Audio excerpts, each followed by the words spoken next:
राज्य शासनानं कंत्राटी भरतीचा निर्णय तसेच शाळा, प्राथमिक आरोग्य केंद्र कंत्राटी पद्धतीने चालवण्यास देण्याचा निर्णय तत्काळ रद्द करण्याची मागणी संभाजी ब्रिगेडनं केली आहे। याबाबत संभाजी ब्रिगेडच्या वतीनं जिल्हा प्रशासनाला निवेदन देण्यात आलं।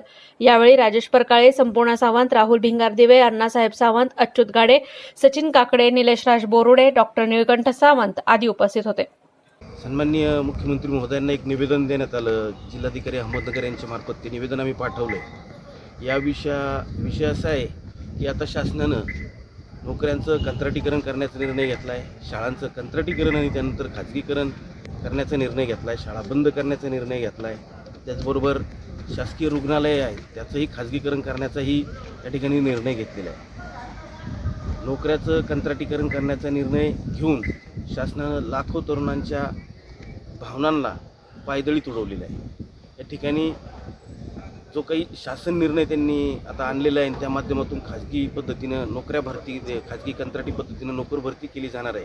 ही नोकर भरती करण्यासाठी शासनानं ज्या 9 कंपन्यांची नियुक्ती केली त्या एकतर भाजपच्या लोकप्रतिनिधींच्या त्यांच्या नातेवाईकांच्या त्या कंपन्या आहेत आणि या माध्यमातून जर हे नोकर भरती केली कंत्राटी पद्धतीनं तर ही नोकर भरती केल्यानंतर स्किल नसलेली लोक कशा पद्धतीनं भरली जातील हे वेगळं सांगायची गरज नाही आहे आणि त्या माध्यमातून आलेली ही नोकर भरती ही निश्चितपणे आमच्या राज्याचं वाटोळं केल्याशिवाय राहणार नाही। तो निर्णय अतिशय चुकीचा आहे, तरुणांच्या भविष्याचं उद्ध्वस्त करणारा तो निर्णय आहे।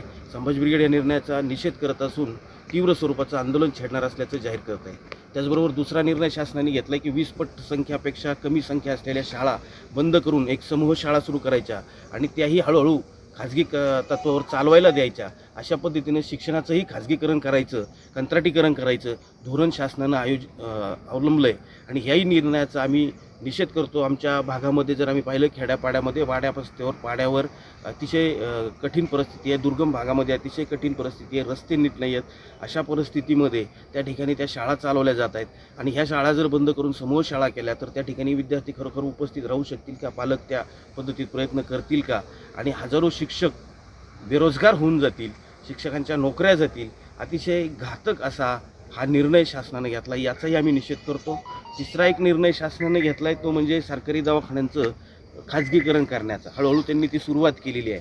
आज एक तर आधीच रुग्णालयात आम्हाला सुविधा नीट मिळत नाही शासकीय रुग्णालयामध्ये, त्यामध्ये दरम्यान मागच्या पंधरवड्यामध्ये महाराष्ट्रात जवळपास 150-200 रुग्ण या सरकारी दवाखान्यातील शासकीय रुग्णालयातील हलगर्जीपणाचे बळी ठरलेले आहेत। असं असताना त्या शासकीय रुग्णालयाकडं सरकारचं लक्ष नाही, मंत्रीही काहीतरी वायफळ बडबडतात आणि या परिस्थितीत त्या दवाखान्यांचं खाजगीकरण करून आमच्या रुग्णांच्या जीविताशी खेळण्याचा घाणेरडा प्रकार या सरकारनं या ठिकाणी घेतलेला आहे। या तीनही निर्णयाचा संभाजी ब्रिगेड तीव्र निषेध करत असून या निर्णयाच्या विरोधात आम्ही आक्रमकपणे उतरणार आहोत। तत्पूर्वी आम्ही सरकारला विनंती केली आहे की आपण हे तीनही निर्णय रद्द करा, अन्यथा 7 दिवसानंतर संभाजी ब्रिगेड तीव्र प्रतिक्रिया दिल्याशिवाय राहणार नाही।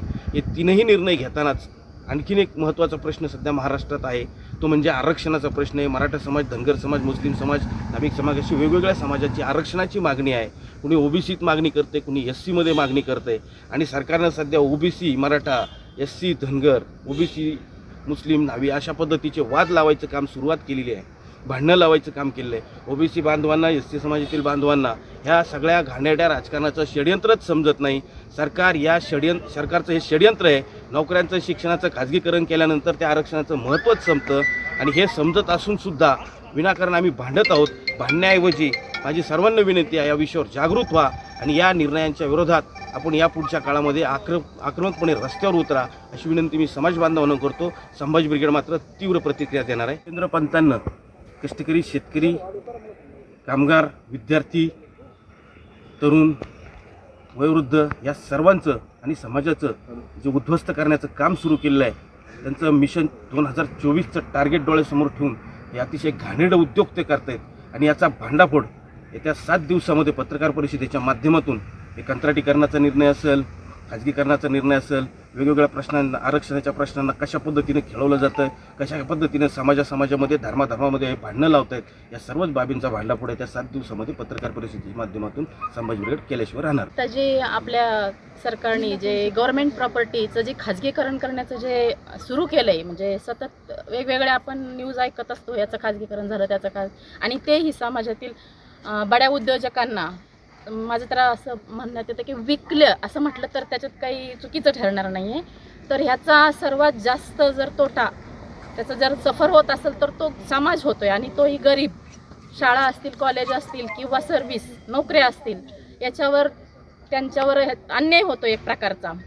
तर हा होऊ नये, सरकारने हे जे काही ठरवलेलं आहे ते कॅन्सल करावं असं जिजाऊ ब्रिगेडतर्फे मला वाटतं. हा सर्वसामान्य लोकांना न परवडणारा आहे किंवा त्यांच्या जीवाशी खेळण्याचा निर्णय घेण्यात आलेला आहे की मोठमोठ्या लोकांच्या घशामध्ये गव्हर्नमेंटची प्रॉपर्टी घालायची आणि त्याच्यानंतर हुकुमशाही आणायची, हा त्यांचा डाव आहे. आणि हा डाव संभाजी ब्रिगेड उलथून टाकल्याशिवाय राहणार नाही. हा आजच्या याच्यात घेतलेल्या निर्णयाला संभाजी ब्रिगेड, जिजाऊ ब्रिगेड निषेध करते. जय जिजाऊ, जय शिव. महानगर न्यूज डेस्क, महानगर न्यूज ब्युरो, अहमदनगर.